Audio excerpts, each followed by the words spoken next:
Hi everyone. This is a YouTube video that's going to go over how to do verbal citations for your speech. I want to make sure that we all note that the verbal citations is what you physically have to say when giving your speech versus the written citation, which is your works cited page, your reference page, your bibliography, whatever you want to call it depending on what form you use. And that is what you attach on its own page, but you attach it to the end of your outline. The majority of this is going to be talking about how to do verbal citations for your speech. So the three most common types of citations that you're going to do are citing a book, citing a journal article, and citing a web page. And so those are the three that I'm going to go through when we're talking about verbal citations. The first one is how to verbally cite a book. So when you're citing a book, you have to share the author's name, the title of the book, and the page number that you found the direct quote on or that you're paraphrasing from. So an example of that would be on page 42 of Olivia Smith's book, How to Talk. She states that most babies learn their first word at around 6 months of age.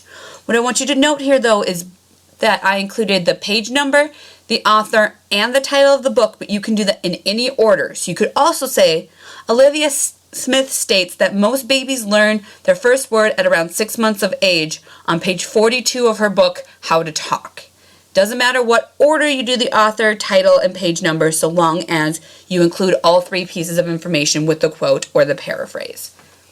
Now, a slightly trickier verbal citation is to verbally cite a journal article. So a journal article, you need the author, the name of the article, the name of the publication, the date of the publication, and the page number. So my example is on page 6 of Brett Johnson's article, Speaking Politely, which was published in the July 27, 2015 edition of the Washington Post. He believes that you must always think about what you want to say before opening your mouth.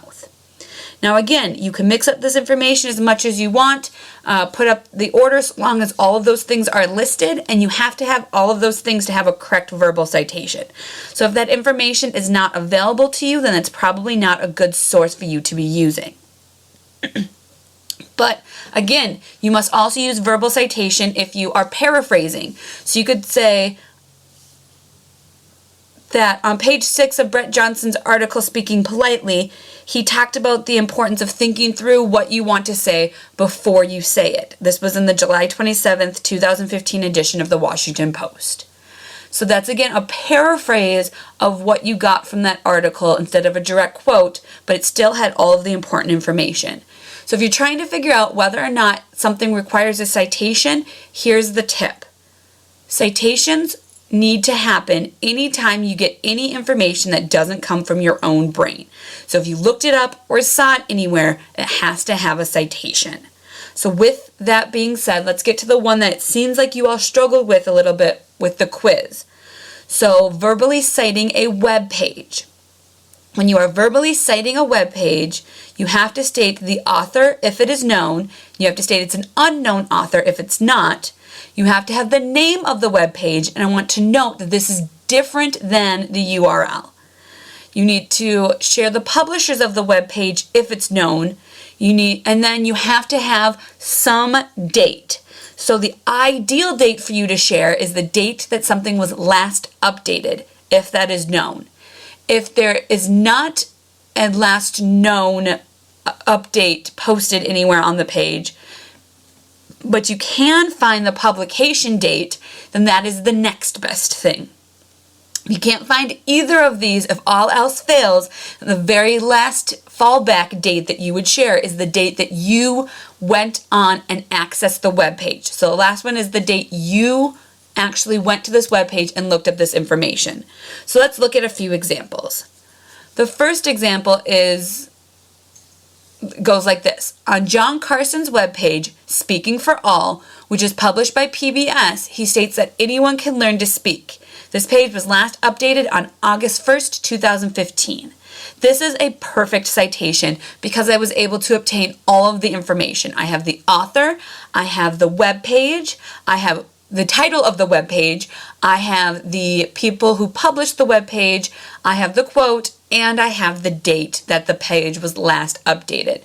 So this is an ideal citation, but sometimes you don't have access to all of that information. Instead, you have just some of it, and so then the next citation, which is still 100% acceptable, doesn't include all of the same information. So let's take a look. On the webpage Yas Speech, it states that everyone should give a public address at least once in their lives. The author of the webpage is unknown, and I accessed this page on October 6th, 2015. So if we go back, we didn't know who the author was, so we stated it was unknown. We got the name of the webpage, and the name of the webpage will be at the top of the page when you log in and the page first pops up. Usually across the top in a bigger font or a funkier color or a different font will be the title of the webpage. If you don't have the name of a webpage, then I would challenge that it's probably not the most credible webpage you could be using.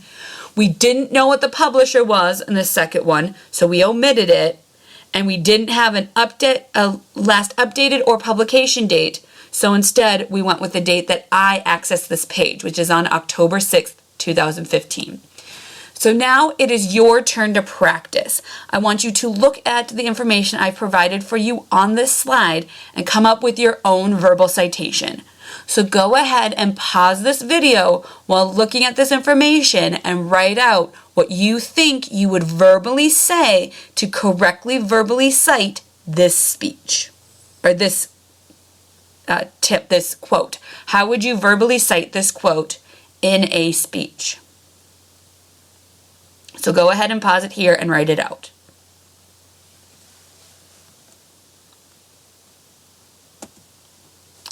So this is the correct citation.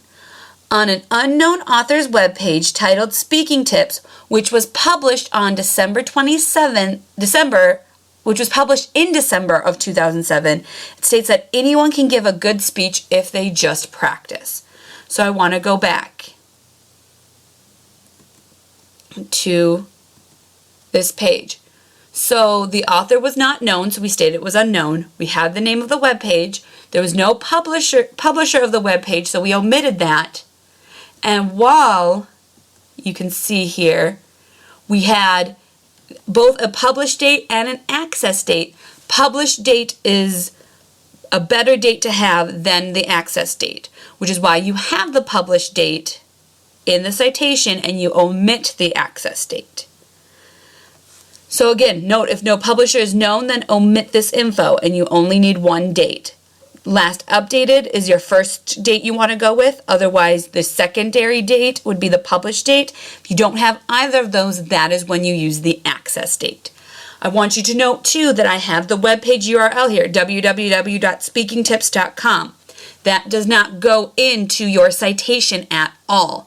That goes into your works cited page or reference page or bibliography page, but it does not go into your verbal citation for your speech. So now that I've gone through all of that, the only other thing I want to say is for your written citations that these go on the last page of your outline. It needs to be its own page. You don't put it at the bottom of your outline. It needs to be the last page of your outline, and it's its own individual page. And you need to follow either MLA or APA guidelines for writing it. I don't care which. I'm fluent in both, so pick the one that you like the best and follow those guidelines. I want to stress again that written citations are not the same as verbal citations. So your written citations are going to require more information than the information that your verbal citations do. So if you have questions or concerns about a written citation or about a verbal citation, please let me know.